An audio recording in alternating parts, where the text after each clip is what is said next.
பிரியமானவர்களே, இயேசு கிறிஸ்துவின் நாமத்தில் உங்களுக்கு என் அன்பின் வாழ்த்துக்கள். 51 சங்கீதம் 1 ஒரு பக்தன் ஆண்டவர்கிட்ட ஜெபம் பண்றார். என்ன ஜெபம் பண்றார் பார்த்தீங்களா? என் மீறுதல்கள் நீங்க என்னை சுத்திகரியும். ஆண்டவரே, என்னை சுத்திகரி. யார் இந்த மனிதர்? தாவீது என்று தேவனுக்கு பிரியமா இருந்த மனிதர் தான். ஆண்டவர் சொல்றாரு, பரிசுத்தமாகிறவன் இன்னும் பரிசுத்தமாகட்டும். நான் முற்றிலும் பரிசுத்தமாயிட்டேன், இன்னும் ஒண்ணும் கிடையாது அப்படி யாராவது சொன்னா நம்பாதங்க. வசனம் சொல்லுகிறது, பரிசுத்தமாகிறவன் இன்னும் பரிசுத்தமாகட்டும், சுத்திகரிக்கப்பட்டவன் இன்னும் சுத்திகரிக்கப்படணும், இன்னும் பரிசுத்தத்துல முன்னேறி போனோம். இதான் கிறிஸ்தவ வாழ்க்கை.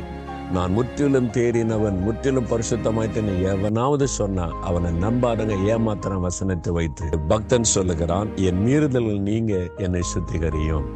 உங்களுக்கு நான் பிரசங்கம் பண்ணாலும் 42 வருஷமா பிரசங்கம் பண்ண ஊழியம் செய்கிறேன். ஆனா இன்றைக்கும் காலையில தெய்வ சமூகத்துல போய் முழங்கால நின்ற வசனத்தை வாசித்து என்னை பரிசுத்தப்படுத்துங்கப்பா, இன்னும் என்னை சுத்திகரிங்க, இன்னும் ஏதாவது குறை இருந்தா என்னை கழுவி பரிசுத்தப்படுத்துங்க, இன்னும் நான் பரிசுத்தத்துல வளரணும்னு நான் ஜெபிக்கிறேன்.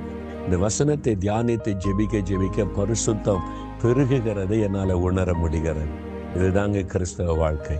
இதைத்தான் பவுல் சொல்லுகிறார், அனுதினமும் நான் சாகிறேன், அனுதினமும் நம்ம இந்த மாம்சத்துக்கு மறிக்கணும், உலகத்துக்கு மறிக்கணும், இயேசுக்காக ஜீவிக்கணும். அதுதாங்க கிறிஸ்தவ வாழ்க்கை. அப்போ நீங்க கேளுங்க, ஆண்டவரே என்னை சுத்திகரிங்க, என்கிட்ட சில மிஸ்டேக்கெல்லாம் இருந்துச்சு ஆண்டவரே, நான் கோவப்பட்டுட்டேன், இச்சையானதுக்கு இடம் கொடுத்துட்டேன், செல்போனை தப்பா பயன்படுத்திட்டேன், நேரத்தை வீணாக்கிட்டு என்னை சுத்திகரிங்க. நான் இனிமேல் இந்த மாதிரி காரியத்திலெல்லாம் நான் என்னை கரைப்படுத்தி கொள்ளாம, தீட்டுப்படுத்தி கொள்ளாம, குறையா இல்லாம நான் ஒரு பெர்ஃபெக்ஷனை நோக்கி கடந்து போகணும், எனக்கு சுத்திகரிங்க அப்படின்னு ஜெபம் பண்ணி நம்மை பரிசுத்தத்துக்கு ஒப்பு கொடுப்பாரு. இதுதான் வேத வசனம் சொல்லி கொடுக்கிறாரு. அதுக்கு தான் தியானிக்க. அப்படி இல்லைன்னா நம்ம இதுக்கு ஜெபம் பண்ணணும், பைபிள் வாசிக்கணும், இயேசுடைய ரத்தம் என்னை கழுவியாச்சு போங்கய்யா, இனிமேல் நான் வருகையில் வந்துடும்னு போய் எப்படி வாழ்ந்துக்கிட்டே இருக்கலாமே? அதெல்லாங்க கிறிஸ்தவ வாழ்க்கை.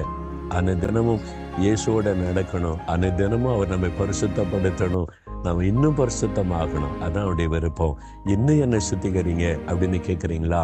தகப்பனே, கரைப்பட்ட அல்லது உம்முடைய மனசை துக்கப்படுத்தின ஏதாவது குறைகள், பாவங்கள் எனக்குள்ள இருந்தா நீங்க என்னை கழுவுங்க, என்னை பரிசுத்தப்படுத்துங்க, நான் இன்னும் பரிசுத்தமாகணும், இன்னும் சுத்திகரிக்கப்படணும். ஆண்டவரே, என்னை ஆயத்தப்படுத்துங்க.